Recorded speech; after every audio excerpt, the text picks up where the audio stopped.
ចាជំរាបសួរបងប្អូនទាំងអស់គ្នាណាចាដែលចូលចិត្តតាមដាន Channel YouTube បងប្អូនចាសម្រាប់ថ្ងៃនេះគឺបងប្អូនមានតម្រុយល្អៗមកចែកជូនពុកម៉ែបងប្អូនទាំងអស់គ្នាចា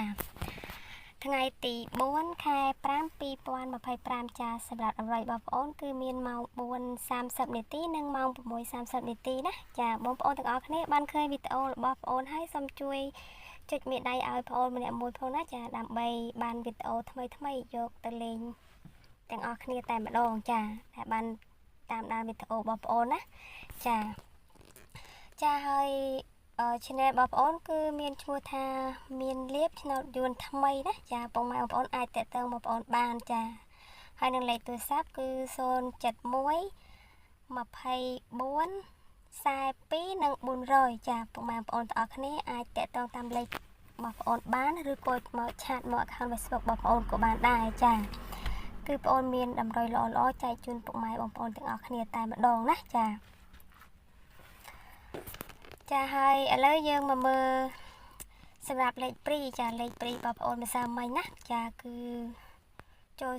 05ហើយនឹងលេខធំចាលេខធំ065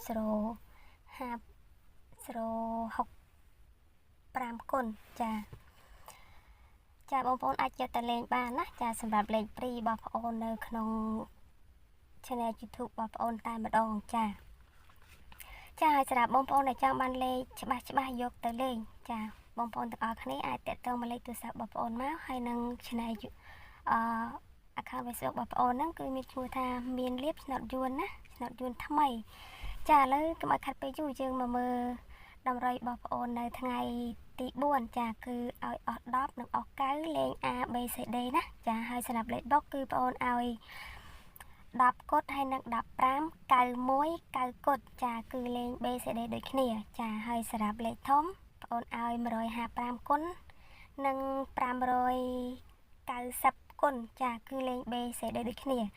ចាហើយសម្រាប់ពុកម៉ែបងប្អូនដែលចង់បានលេខច្បាស់ចាពុកម៉ែបងប្អូនទាំងអស់គ្នាអាចឆាតមកខាង Facebook បងប្អូនមកហើយនឹង Channel YouTube បងប្អូនហ្នឹងគឺមានឈ្មោះថាមានលៀបឆ្នោតយួនថ្មីចាគឺបងប្អូនមានតម្រុយល្អចែកឲ្យពុកម៉ែបងប្អូនទាំងអស់គ្នាលេងតែម្ដងណាចាហើយសម្រាប់ចុងក្រោយហ្នឹងគឺបងប្អូនអត់មានអ្វីច្រើនទេចាគឺបងប្អូនមានតែប៉ុណ្ណឹងមកចែកជូនពុកម៉ែបងប្អូនទាំងអស់គ្នាតែម្ដងចាបងប្អូនជូនពរឲ្យពុកម៉ែបងប្អូនទាំងអស់គ្នាយកបងប្អូនទៅលេងនៅលេខ2ចាសូមឲ្យហេងទាំងអស់គ្នាណានៅថ្ងៃទី4នេះតែម្ដងចា